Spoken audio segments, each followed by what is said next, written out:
Hello po, good afternoon dito sa kaharian ng Saudi Arabia. So, magandang hapon po sa ating lahat. Mayroon na naman po tayo ngayong iba-vlogs.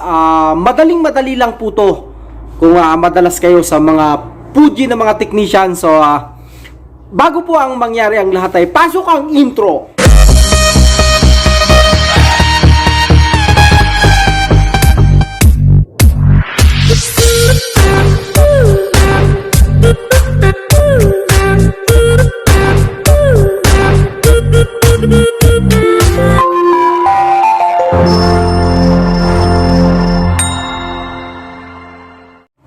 So ayan na nga po, napakarami po nang nagtatanong sa akin, nagme-message pa dito sa kaharian ng Saudi Arabia about sa Fuji naman po na mga, yung PCB po ng mga outdoor.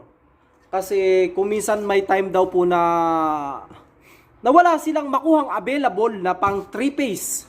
So ito po yung pang 3-phase na 380 volts, makikita nyo dito. Yung pin po niya ay 3. At saka ito yung mga pagkakaiba nito, ayan.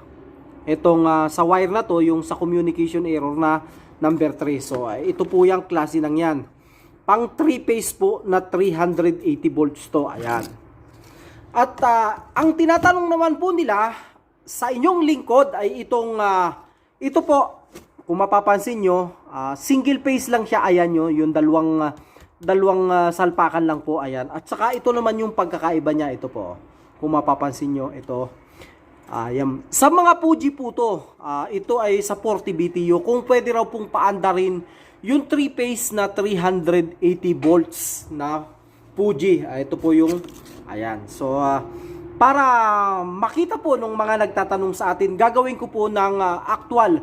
Kasi parang nagdududa sila. Kasi nga ito nga ay 3-phase at 380 volts. Tapos paandarin mo lang ng 220 volts. So, ito po, panoorin po natin to kung paano ko gagawin ha. Para may guide na rin po yung mga nagtatanong sa atin dito sa kaharian ng Saudi Arabia. Ito po ay pang 40 BTU. Ayan po. Andito po tayo ngayon sa workshop kaya maituturo talaga natin ng maayos to. So kung mapapansin nyo guys, ayan dito talaga sa workshop, kumpletong lahat dito. Ito yung sinasabing pang 40 BTU. Ayan yung pinaliwanag ko kanina. Ayan yung kanya. Yung isa lang yung pinya. Ayan.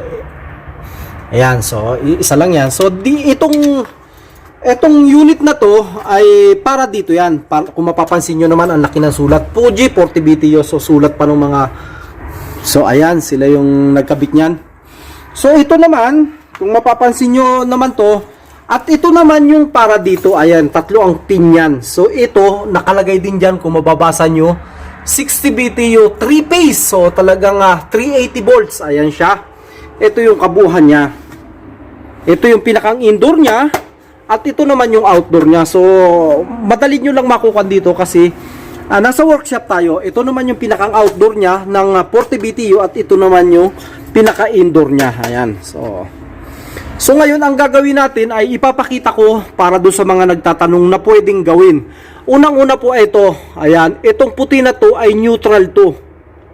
Ayan, so makikita nyo rito, hindi kayo maliligaw dyan. Kasi itong puti ay neutral agad dyan at ito namang pink na to ay 380 at saka itong black na to ay 380. So kaya pwede natin talagang maikabit yan. So sa mga nagtatanong po, ito po yung gagawin natin.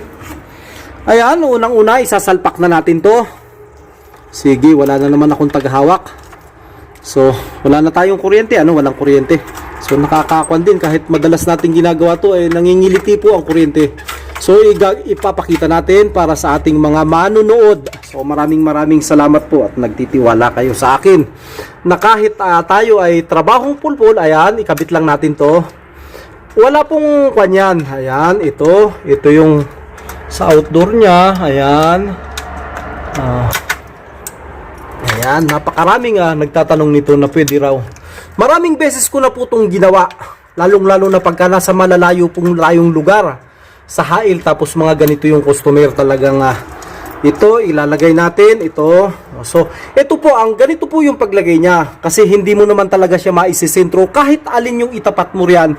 Kahit itong itim, diyan, ganun yung lagay mo, may sobra pa. Pwede yan. Kasi ito po, neutral.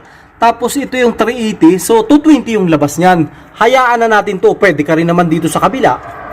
So ayan, kumpletuhin nating ikabit. Ito yung sensor niya.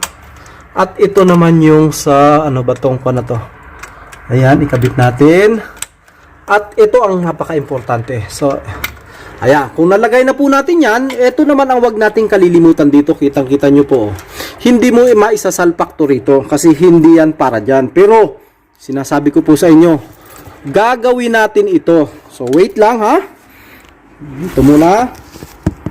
Kasi wala tayong taga-camera. Okay, ilagay natin dito. Ito. Dapat mahigpit. So, ayan. So make sure na tama yung mga paglagay natin kasi hindi error tayo nito. So ayan, 380 yan. Mamaya ipapakita ko sa inyo na 380. Ito, indoor. Saan ba yung motor niya? Baka mamaya hindi umandar yung motor natin. So ayan, parang okay na siguro yan. Buhayin natin yung kuryente niya. So andito kaya nakaka-create kami dito ng 380 kasi may transformer kami. Ayan po, transformer 220, palabas ay 380 volts. So ito siya. Ayan. So ito na siya. Ngayon ito yung remote niya. So i-power natin. So ayan. Sana ay ayun. Umatak na po. Ito po yung pinakang indoor natin, 60 BTU yan. Ayan, paanda rin natin siya ng single phase lang yung gamit. Sana ay hindi tayo magkaroon ng bulya. So ha, ibaba natin, 18, ayan po. At nakakuling tayo, ayan. Sobra pa rin. Ayan. So kung mapapansin nyo po ay talagang 380 yung gamit natin. Saan ba? Ito naman yung gamit natin ngayon kasi walang available. Ayan po. 380 yan, para makahanap natin yung 380 na sinasabi ko. Yung puti po ay neutral, ayan. Ayan. So lumabas ay 400 volts. Tapos dito pa sa ulit sa isa, makikita nyo ayan.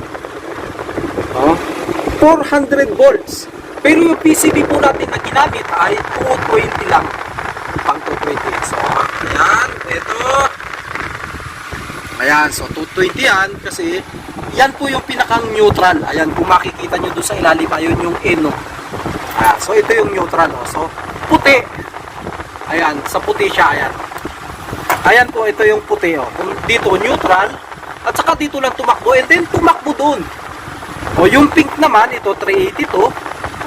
At saka yung isang itim, nasaan ba yung isang itim? Itong itim na to ay 380. Ayan siya. So hintayin lang po natin na umandar. Ito po yung pinakang indoor niya. Indoor fan motor yan. Hintayin lang natin na pumalo yung kontaktor. Nasaan ba yung... Sino ang may sala? Okay, hintayin lang po natin. Kaya medyo matagal ngayon. Kasi nga po, naka-off kanina yung kuryente. Kaya maghihintay tayo ng mga 5 minutes. Ganyan. So kung maikukuhan ko naman sa inyo, andito yung pinakang nagdadala niyan, mood. So pipindutin nyo, ito yung cooling. Saan ba? Para madilim ang yung pan naman natin, nakapo tayo. So natin ilay, ayan. Malakas yan, makapon. Ayan, makataw na nga po. Mabawasan natin. Ayan, habang nilalaro-laro lang natin. Ayan, medium at low. So baka mamaya tumapon sa atin yung pan. Ayan, yan po. So, kung sa mapag-adjust naman po ng volume, meron ako na-upload yan tutorial para malakas yan. May additional volume pa po yan. So, cooling tayo. Ayan. Dapat ay aandar po ito. Dapat ay ito aandar. Kung hindi man lang tayo nagkakuan ay ayun, nakita nyo po, umandar na. Kumbaga sa kuan, umandar na yung outdoor natin. Yung compressor natin, pumalo na rin yan. So, mayroon naman po tayo na kaalaman na mabilisan lang na yung single phase. Ito po, ayan na, single phase, ikinabit natin sa 380 volts. Wala pong kaligaw-ligaw, huwag po kayong matatakot. At maraming beses ko nang ginawa yan. Nabibigyan pa tayo ng hadiah, ng tip ng mga customer kasi pang emergency po yan, ginagawa ko yan pagka malalayo. So ayan po, nagawa po natin yung ganun.